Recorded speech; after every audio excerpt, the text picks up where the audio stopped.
Alors bonjour les amis, alors on se retrouve aujourd'hui pour la dernière partie concernant Eliezer qui est l'image du Saint-Esprit et on va voir encore une nouvelle dimension aujourd'hui.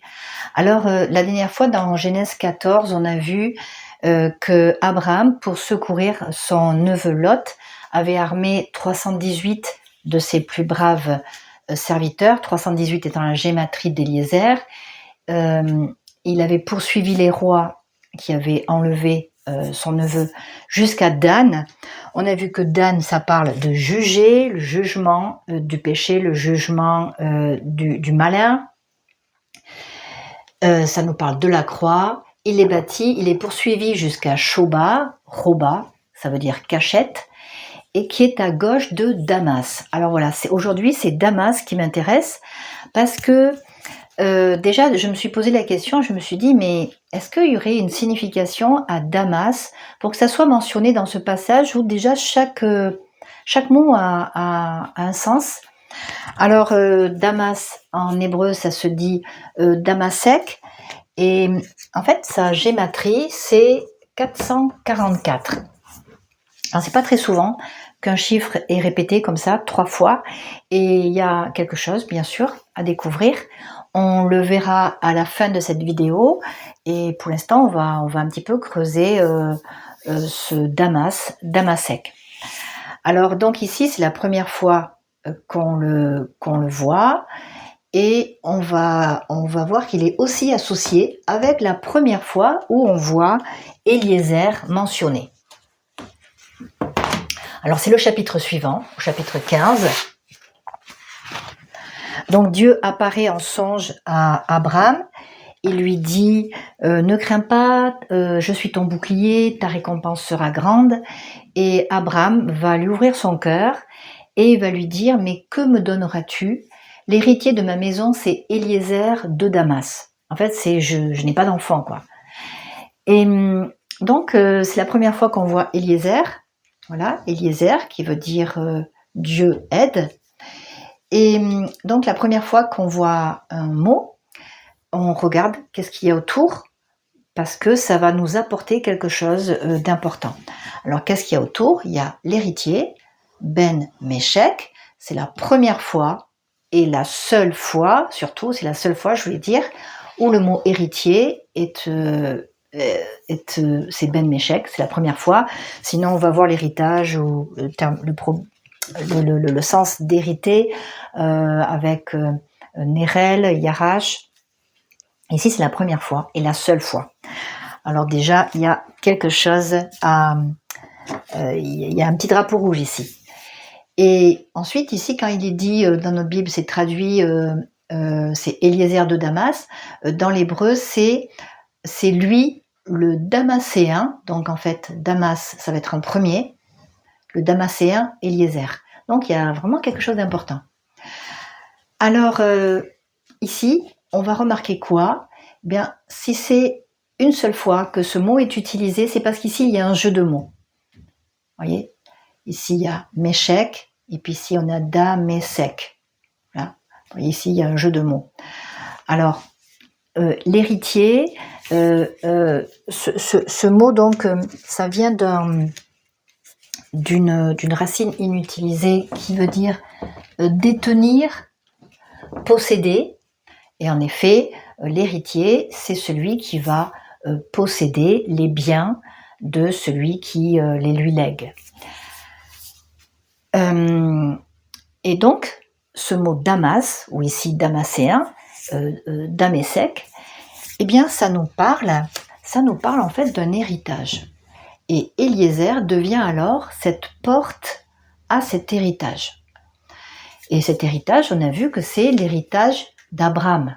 Abraham, l'image du Père.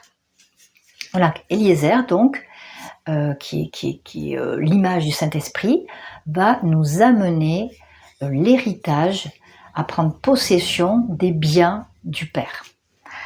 Et on voit également ce rôle dans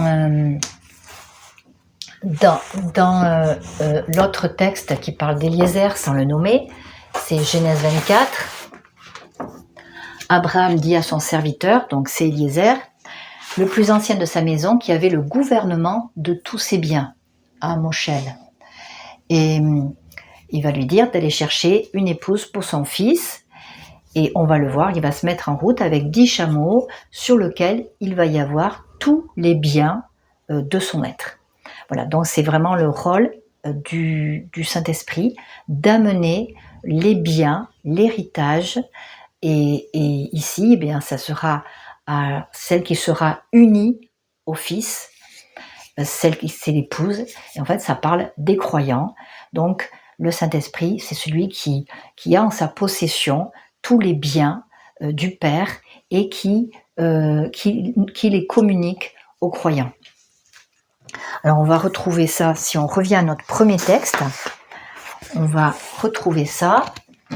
Alors, la dernière fois, je vous avais dit qu'il y avait plusieurs lectures de ce texte, bien sûr, toujours une lecture littérale, évidemment, mais il y a une lecture comme une parabole, et Abraham, qui nous parle de Dieu le Père, Abraham le Père élevé, avec l'aide, avec le Saint-Esprit, il va poursuivre l'ennemi, c'est-à-dire Satan, jusqu'à Dan. Là, il va le juger, il va le battre, il va poursuivre jusqu'à son lieu de cachette, qui est à gauche de Damas.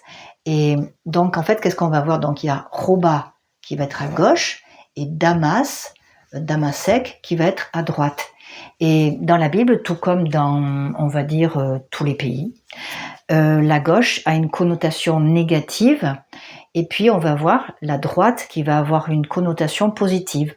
La droite, ça nous parle de justice, ça nous parle d'autorité, la droiture, être adroit, gauche, se lever du pied gauche, bon, etc. Tellement de choses. Et donc, qu'est-ce qu'il y a? Eh bien, on va voir d'un côté, il y a la cachette de l'ennemi, et d'un autre côté, il y a la porte pour l'héritage.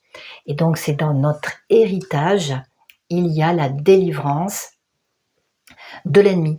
La délivrance de l'ennemi, elle passe bien sûr par la croix, ça c'est le passage obligé, mais c'est aussi, Dieu veut restaurer dans notre vie ce qui a été volé par Satan, par toute son armée entre guillemets. Et puis alors on dit alors le 444 là, qu'est-ce qu'il fait? Eh bien le 444, donc c'est le 4, la première fois où on voit le 4, c'est le 4e jour. Qu'est-ce qui se passe le 4e jour dans la Genèse au chapitre 1? Eh bien c'est là que Dieu va créer des luminaires pour éclairer la terre. Éclairer la terre, présider au jour et à la nuit, et séparer la lumière des ténèbres.